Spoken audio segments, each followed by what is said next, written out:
If you've ever played old school RuneScape before, you probably have done this boss. Yep, it's the Barrows brothers. But what if I told you, behind those pink ghosts that haunt the hallways of the crypt, there's a story of legendary heroes who made the ultimate deal with darkness. Picking up the in-game book, The Crumbling Tome, tells the story of 6 Saradominist warriors who ventured into the most dangerous place in RuneScape, Mauritania itself. However, their downfall reveals the most chilling Faustian bargain in all of RuneScape's lore, and it'll make you never look at the crypts the same way again.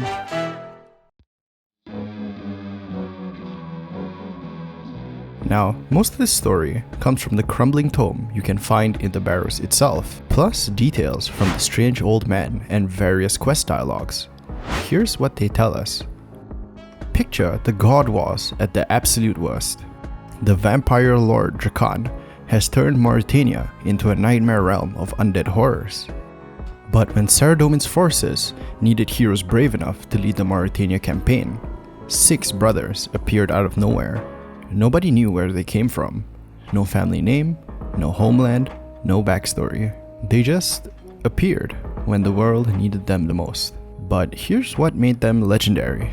It was always the eldest, Arim, who struck first, hurling devastating battle magic to tear holes in the enemy ranks. Then 4 brothers would charge in through that opening straight into the heart of vampire forces. And whenever one of them was in danger, crossbow bolts would rain down from seemingly nowhere. However, it wasn't until after the battles that people could actually see their saviors clearly. 6 brothers standing proud among the fallen, having pushed deeper into Mauritania than anyone had dared to before. The brothers became stuff of legend. They threw themselves into battle with zero regard for their own safety, relying only on each other. It specifically mentions how soldiers would gather around campfires just to share stories of the impossible feats that they'd witnessed. They had become legends while they were still alive. That's how incredible they were in the heart of Drakan's domain. But then something changed. Here's where the story gets really interesting. The Crumbling Tome mentions that some say the stranger had always been there, lurking in the shadows of Mauritania.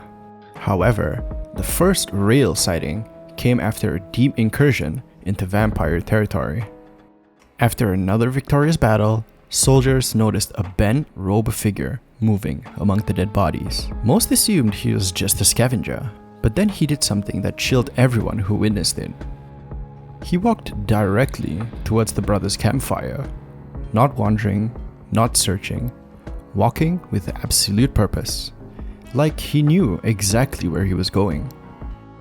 When the stranger approached, the brothers, who had never shown fear of anything, drew their weapons and rose defensively. These are warriors that had faced down armies of vampires without flinching, but something about this stranger made them deeply unsettled.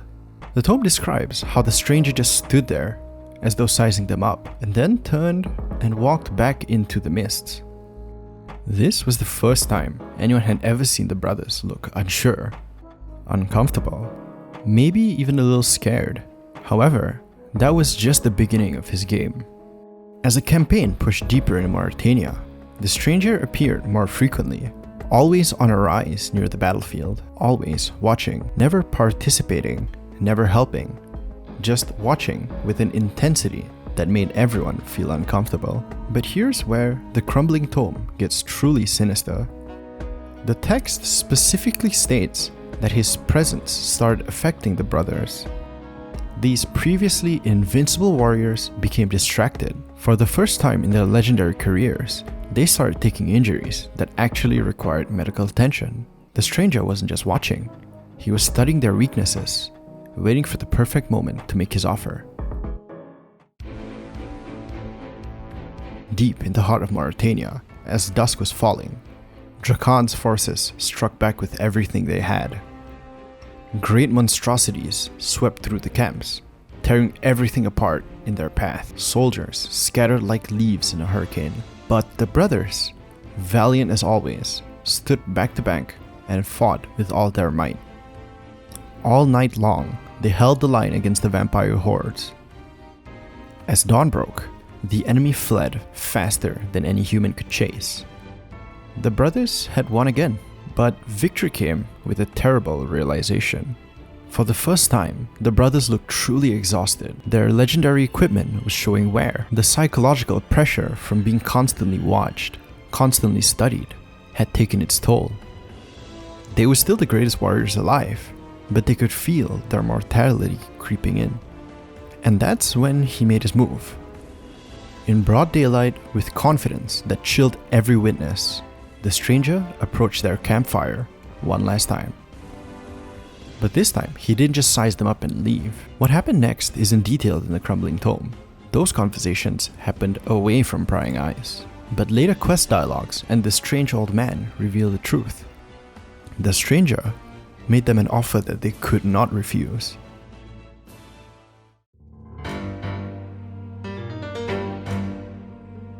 The brothers, seeing their own limitations for the first time, struck a deal with the mysterious stranger for power. Power to push even deeper into Mauritania.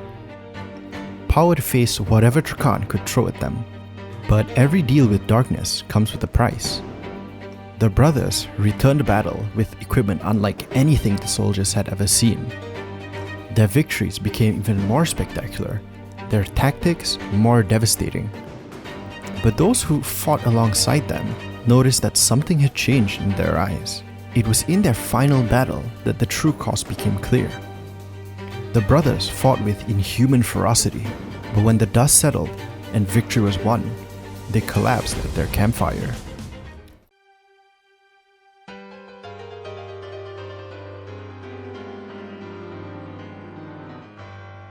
All day long, they lay as though dead, yet breathing, muttering in strange tongues nobody could understand. Their injuries were swollen and infected with something no physician had ever seen before. As the sun's last rays vanished beyond the horizon, all 6 brothers sighed one last breath and died simultaneously. The power that they had bargained for had extracted its ultimate price. It was only then the sentries noticed the stranger again, standing on a rise just outside the camp. As the crumbling tome describes, when the army finally buried the brothers and prepared to leave Mauritania, the stranger stood atop the central barrow with his arms outstretched to the sky. What the soldiers witnessed was the completion of the bargain. The brothers had traded their souls for temporary power, and now the stranger, later revealed to be the Majorat Sliska, was collecting his payment.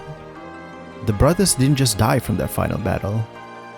They died because the terms of their Faustian bargain had been fulfilled. They'd pushed deeper into Mauritania than any Saradominist force ever had. But the cost was their eternal servitude.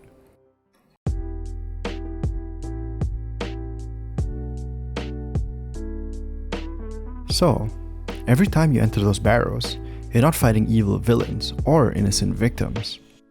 You're fighting warriors who made a calculated choice to trade their souls for power, and got exactly what they were bargaining for. The unnatural glow that survivors reported? That was the moment the 6 heroes willingly became servants of the darkness that they'd spent their entire lives fighting. The story of the Barrows brothers teach us that sometimes the greatest tragedy isn't being defeated by evil, it's choosing to embrace it when you think you have no other option. And that's far more complex and haunting than any simple monster story.